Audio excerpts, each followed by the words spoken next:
Distinguished colleagues, just a birthday announcement, and just to report that most of us are just rushing in from Lagos, where we went to look at erosion sites and also use the opportunity to celebrate the ocean surge and affecting some of the communities in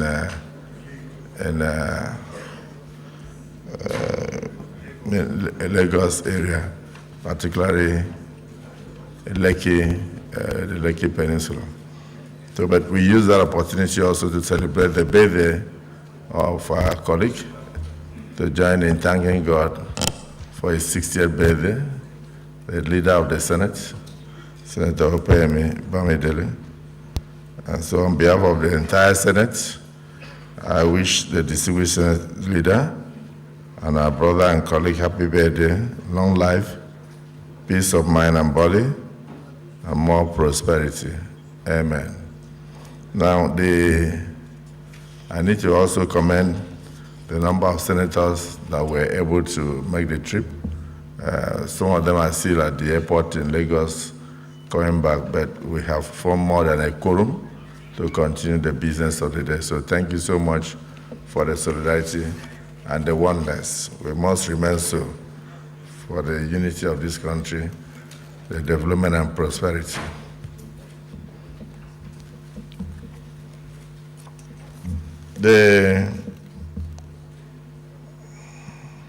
The members of the Abia State Caucus of the Senate of the Federal Republic of Nigeria write to kindly convey to His Excellency and the distinguished senators our unanimous support for the confirmation of the ministerial nominee of Barrister Honorable Nkirika Onyechi-Ocha. And the letter goes on to talk about the accomplishments, but it is brought to me as an announcement. So I think this will be more relevant when you are considering confirmation. So this is, though signed by distinguished Senator, signed by distinguished Senators Abaribe, the distinguished Senator Darlington Wokocha. This is step down for the appropriate time.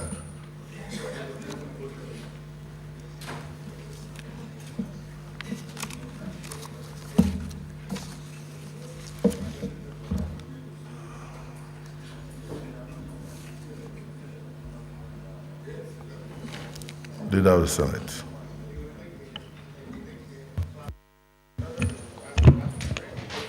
Your Excellency, the Senate President, the first order of the day is a motion standing in the name of distinguished Senator Abdurraham Kawu Suleiman, Kano South. His motion is on urgent need to avert the intending strike of the Nigerian Labour Congress.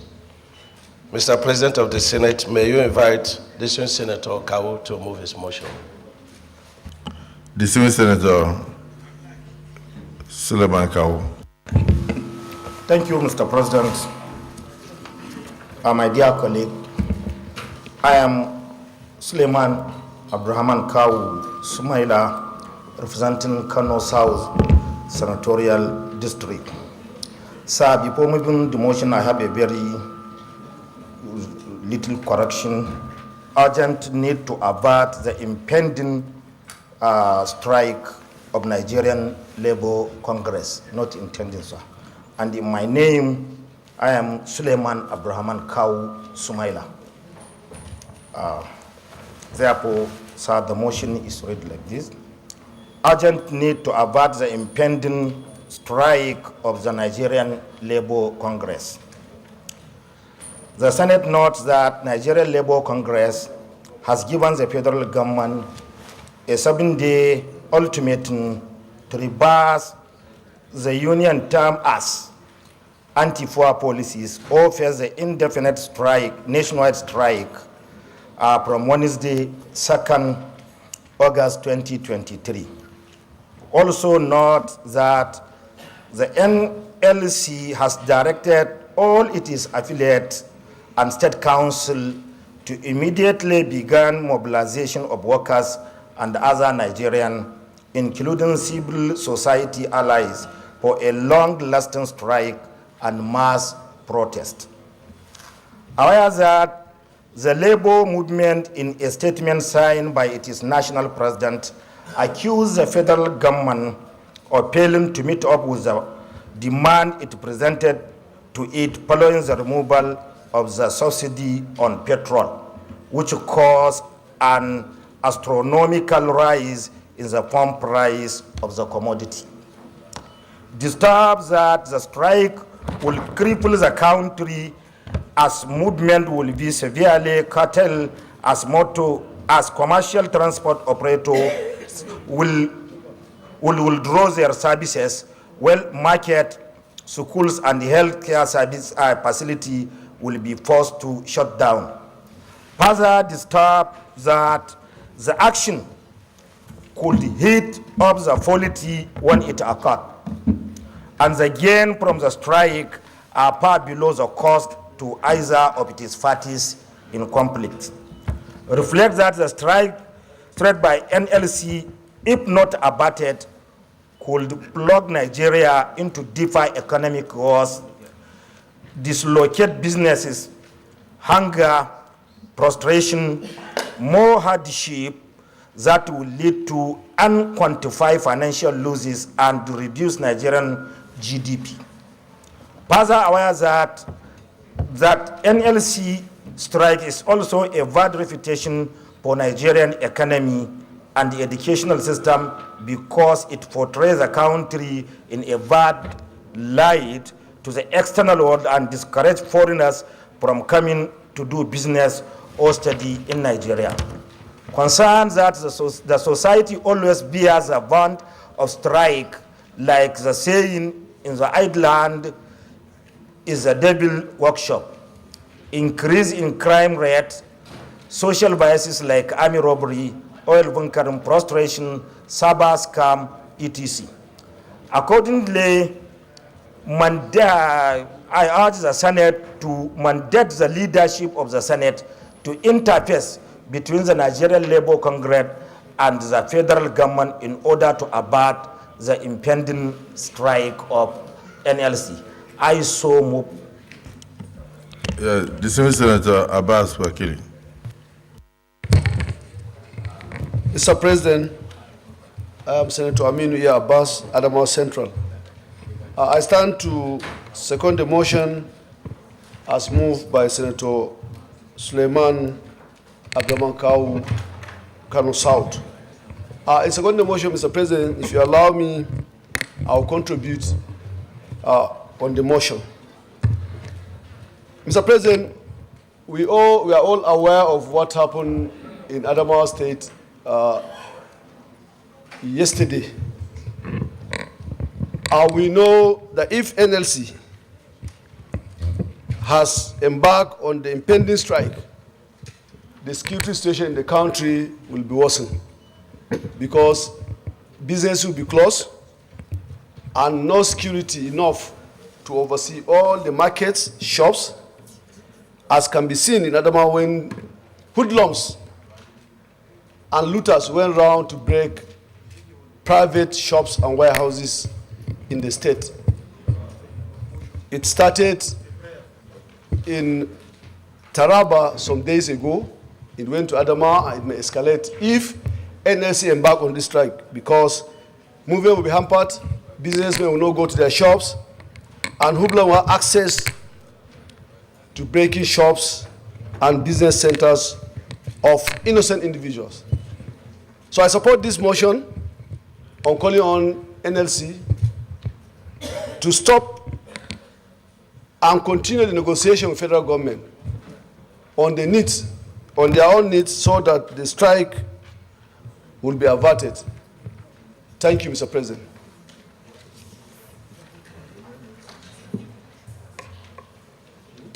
Dismissed Senator Issa Jibril. Your Excellency, sir, the SP, the distinguished colleagues, I am Issa Jibril, representing the very good people of Kogi East. Your Excellency, I want to appreciate the movement of this motion. It is very timely, and I want to believe that every Nigerian, every reasonable Nigerian will not want a situation where we'll go on a strike again. Because strikes usually have intended and unintended consequences that will rub negatively on everybody, poor and the rich. Your Excellency, sir, the actions, the measures taken so far by the President of the Federal Republic of Nigeria is to enable us know the reality of Nigeria as it is now, as against what I would call window dressing of the immediate past government. We need to know where we are, and this is the true situation. Okay? As it is today, I want to believe that the president himself is not happy with what is going on in terms of the sufferings of the masses. It's not just the poor, everybody is feeling it. But I believe that this is the only way we can go to set Nigeria on a sustainable path for growth. So I want to please appeal to the labor unions to please shelve the intention to go on strike. The president has good intention. This intention on the long run will manifest in the improvement of the standard of living of all Nigerians. It is on that note that I second, or rather, it is on that note that I support this motion. Thank you very much. Distinguished Senator Dixon.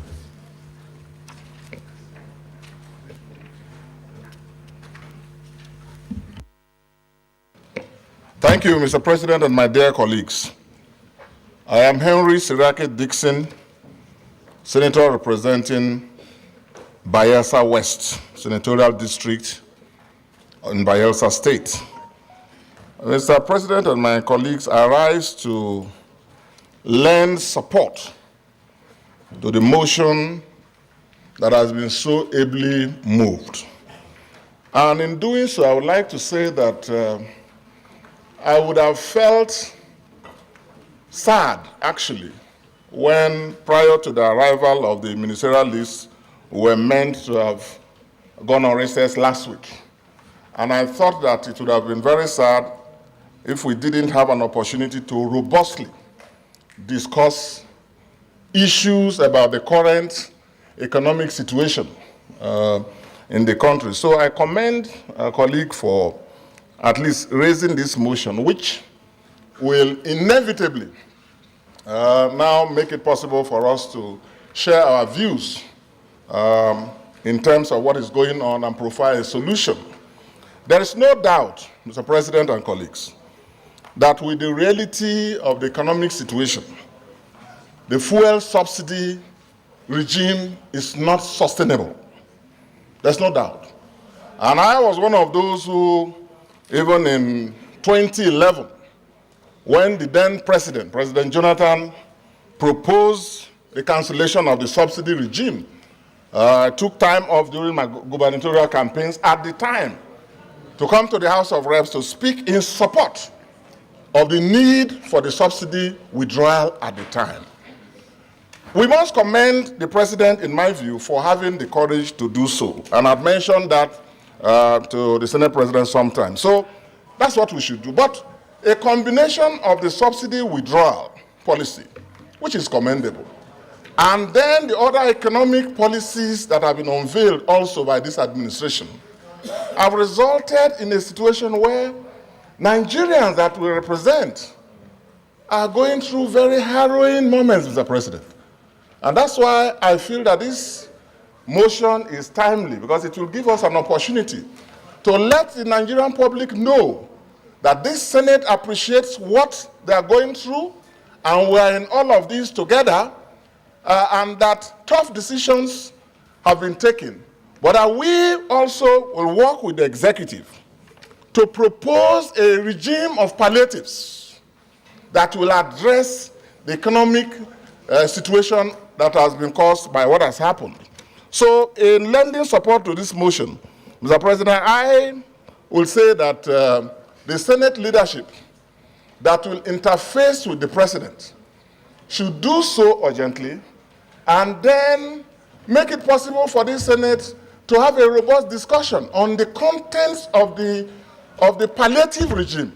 I'm aware that Mr. President has proposed 500 billion as palliatives. But I am of the view that that is not enough. And I believe that's a view that we all share, a lot of us share. But we need to leave, we don't need to leave that for the executive arm alone, Mr. President.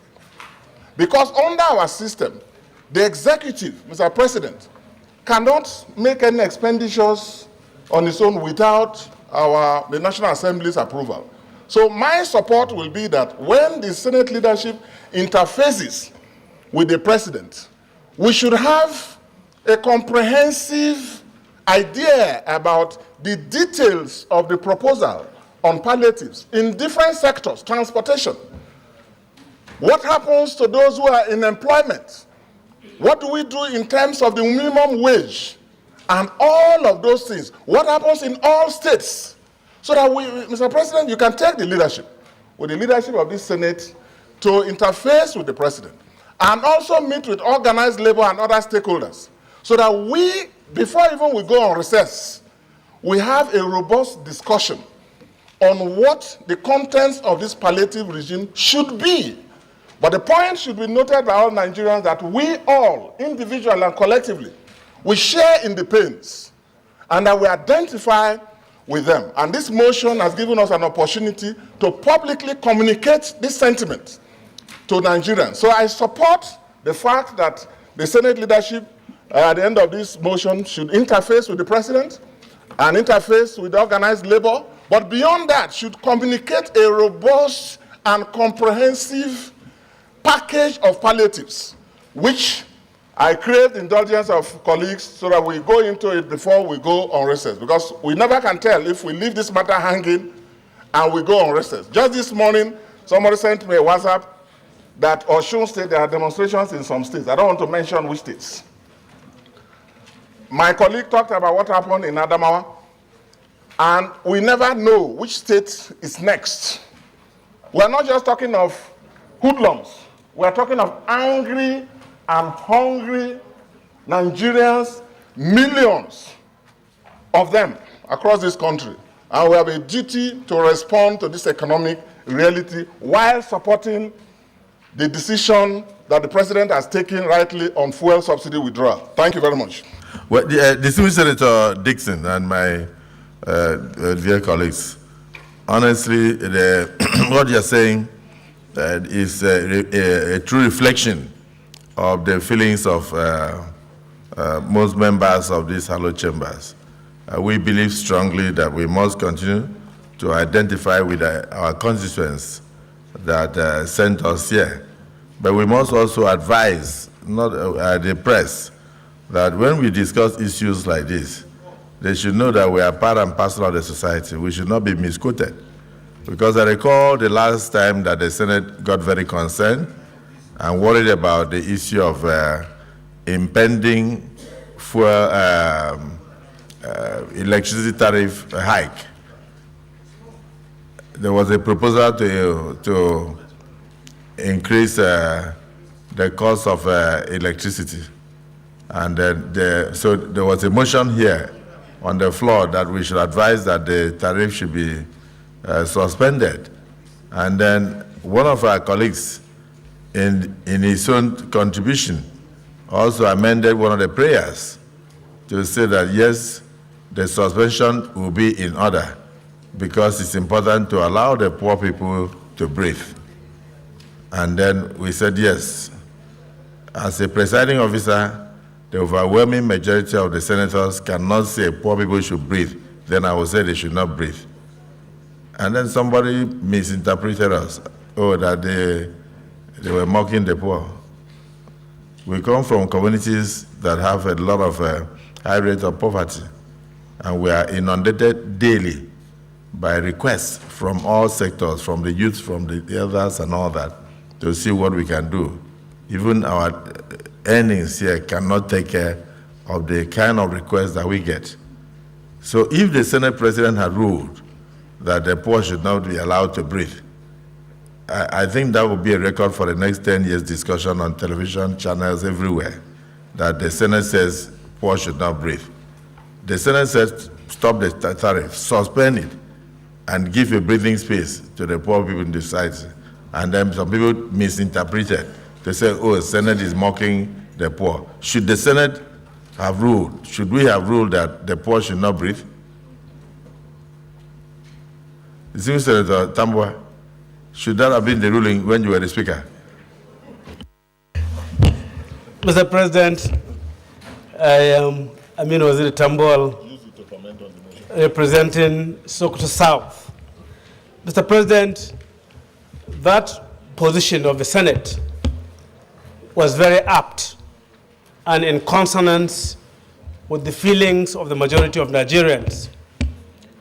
Should Senate not have taken that position, what it could have meant was that we are in support of some additional measures that would have adversely affected the well-being of the poor people of Nigeria. So we couldn't have done otherwise, and I believe that that position, as encapsulated and spread across the country, was misrepresentative of the position of the Senate.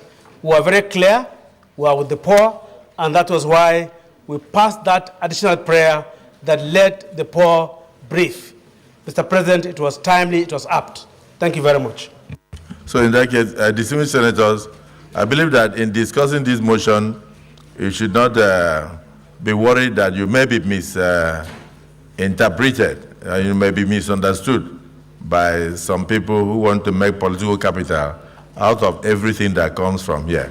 So distinguished Senator Solomon Ademiloku, Yayi, just round up this because it's straightforward. It's just to mandate the leadership to begin robust engagement with the Nigerian Labour Congress, with the presidency, and all stakeholders with a view to averting the strike and also streamlining the palliative that will come for the country to have peace. So say what your piece. Thank you, Mr. President. Very distinguished colleague. Let me join the mover of this motion, others in thanking the mover of this all-important motion, and also those that have contributed to this motion. Mr. President, let me put it on record that we, as the representative of the people, feel the pains of Nigerians. And if you watch from time to time, the President of the Federal Republic of Nigeria, as always, says he feels the pain. He understands what economic hardship this tough decision is taking is bringing to Nigerians. The removal of subsidy, the rate unification, but he has said that this is in the interest of Nigeria, that the subsidy is for selected few and not for the overall benefits of Nigerians. And that is why its removal is very imperative. On the issue of rate unification, we cannot report expenditure with a different rate and also revenue with another rate. And that was why that has to come under one single rate. All of this reform, Mr. President, was aimed at trying to put a stop to the bleeding which over the years we have been experiencing as a country.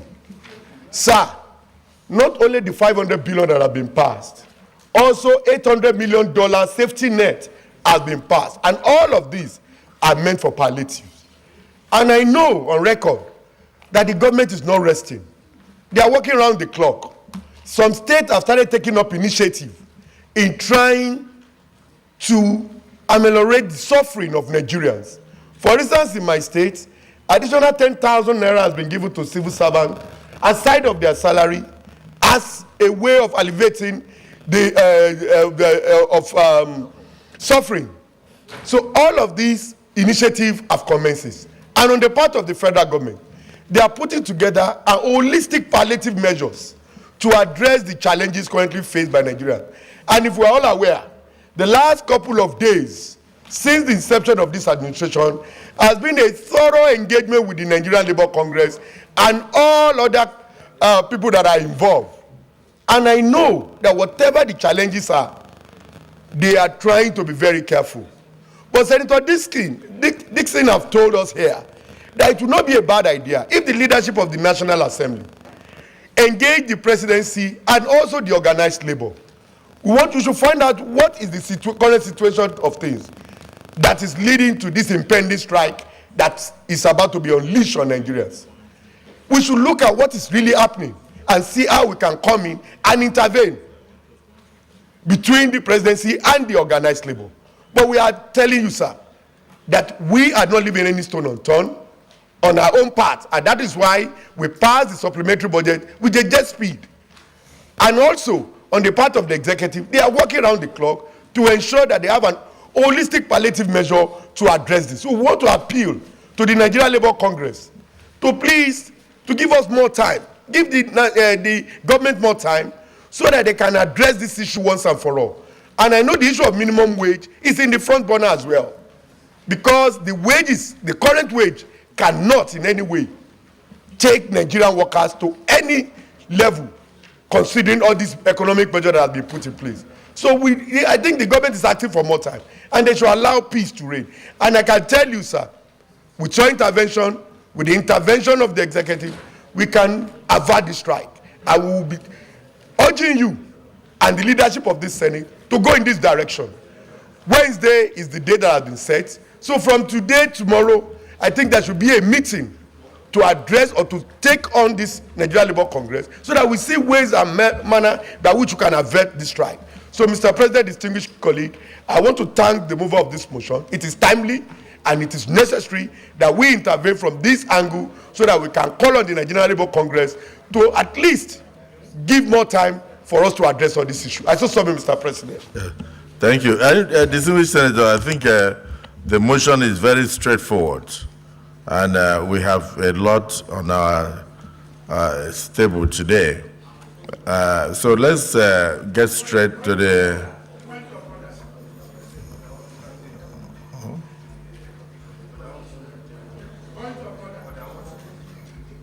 Who is raising point of order?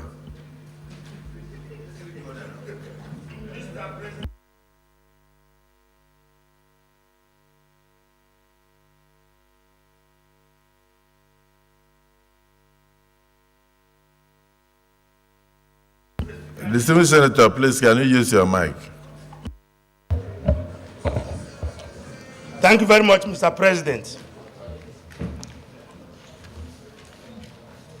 Order 54.1 says, the Rules and Business Committee shall allocate time to all sequence of speeches, motions, or bills coming before the Senate.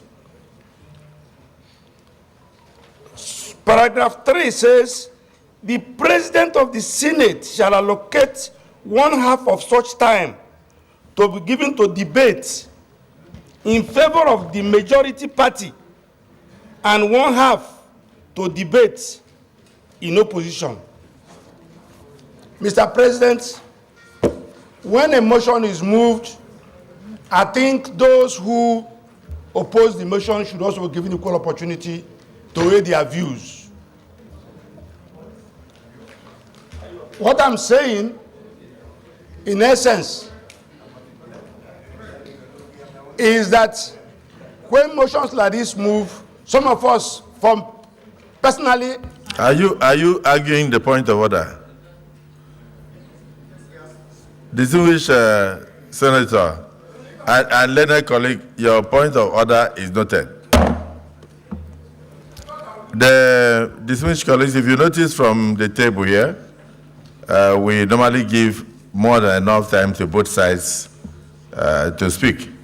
In fact, sometimes I think I even give more time to my colleagues in the opposition because I like to hear their views. You notice that? I give more time. So if distinguished Senator Ezia, am I right?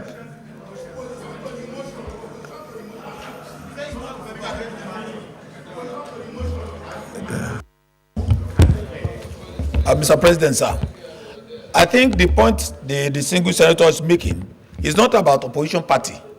People who are opposed to the motion should be given opportunity to hear their views. Thank you, sir. Yes, I think it's noted, but however, I don't think there was anybody that was opposed to the motion. So we go straight to the prayer. The singular prayer here is to mandate the leadership of the Senate to interface between the Nigerian Labour Congress and the federal government in order to avert the intending strike of the NLC. Those who are in support of this prayer say aye. Aye. Those who are against say nay. The ayes have it. Let me thank distinguished Senator Kau for bringing this motion, and I assure you that outside the various palliatives are already in place and being worked on by the federal government, I'm sure there are other areas that the federal government would like to touch in order to ensure that the generality of the public is well serviced. I also want to urge the local governments and also the state governments to also look into areas of ameliorating the sufferings of the people, because it's not only a function of federal government alone. The state governments are getting their monthly allocations and all that, and the local governments are getting something. So it's important to look at whatever you can do to cushion the effects of the removal of the fuel subsidy. One thing that not just the Senate, but the generality of Nigerians, including the organized labor itself, agrees, is that it was imperative that the fuel subsidy should go. We cannot continue to use 98% of our monthly revenue to service subsidy. And it's very, very clear that it wasn't just subsidy for Nigerians in terms of consumption of PMS and other products. We're subsidizing the entire neighboring countries. So we must commend Mr. President, and we must do everything possible to appeal to the Nigerian Labour Congress to avert the strike so that we can continue the negotiations, and then also we need enough time to put in place things that will cushion the effects. And coming from the distinguished Senator Ismail Akau of the NNPP before, because once you enter here, you are a Senator of the Federal Republic. I must say that it shows clearly that the Nigerian Senate is a Senate that cares for the people across political lines. And we are here as patrons. So I thank you so much. Leader of the Senate. Mr. President of Senate, to introduce the second order of the day, I'll be invoking section 12(1) and section 1A of the Senate rules to move a motion, Mr. Senate President, requesting the Senate to consider the request of Mr. President CNC for the confirmation of the nomination of the following persons as attached for the appointment as ministers of the government of the Federal Republic of Nigeria in accordance with section 147 subsection 2 of the 1999 Constitution. Yes, the distinguished Senator, Minority Leader. Thank you, Mr. President. Mr. President, I wish to second the motion ably moved by Leader of the Senate that we invoke section 12(1) and 1A to allow visitors and strangers to come into the hallowed chambers of the Senate so that we can do the needful on the list of ministers that have been sent to the Senate for confirmation. I so second. Distinguished colleagues, the motion has been moved and seconded that we do allow strangers to enter the hallowed chambers of the Nigerian Senate for the purpose of screening of the ministerial nominees sent in by Mr. President. Those who are in support of the motion say aye, and those who are against say nay. The ayes have it. Yes.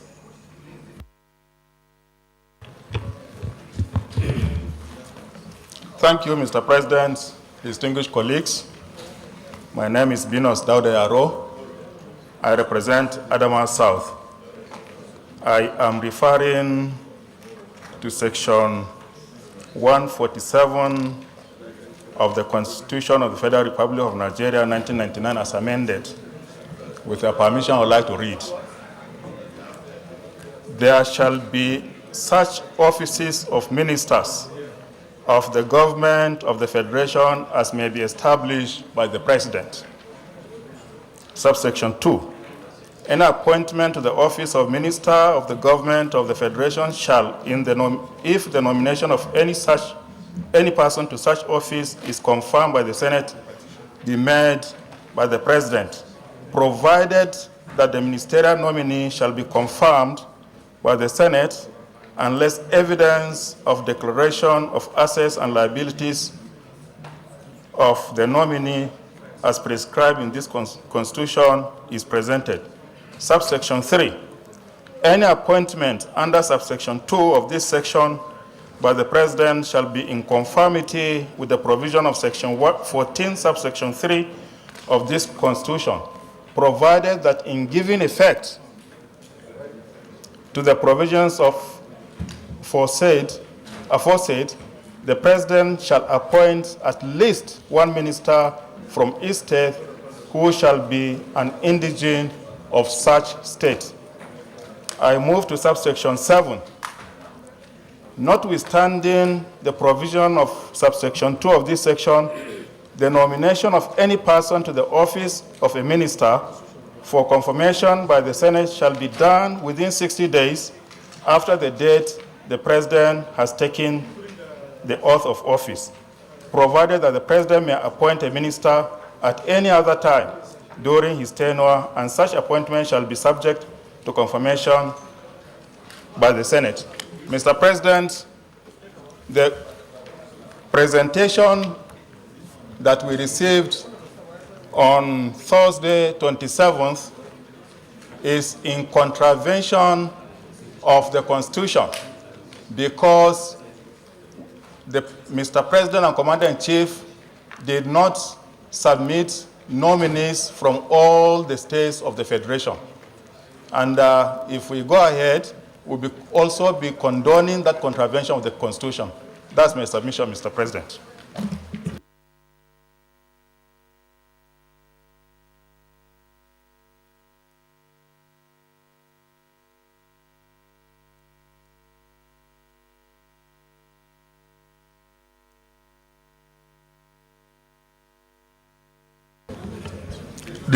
Distinguished colleagues, I just noted what you raised, but if you read the Constitution very well, it says that the President shall forward a nominee. Read it again.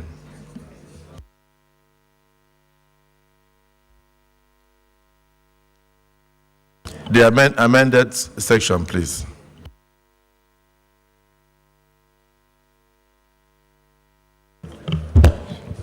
Mr. President, I'm particular about subsection 3.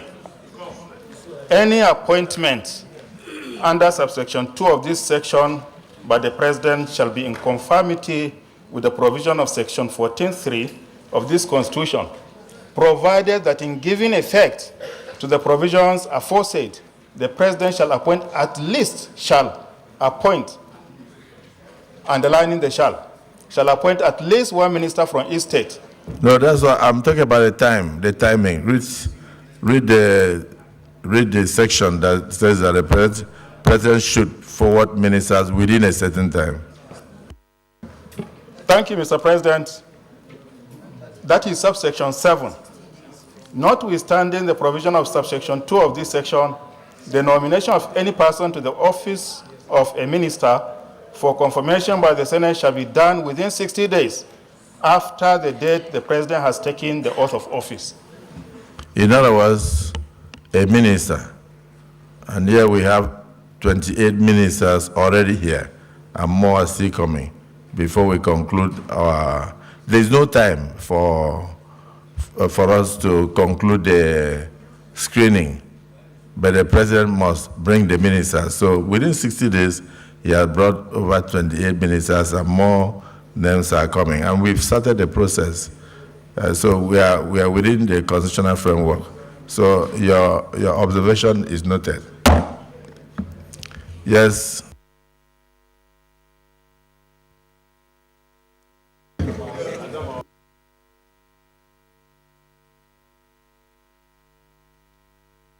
Leader of the Senate, I'm still expecting that more resumes are being distributed, and you are glancing through them.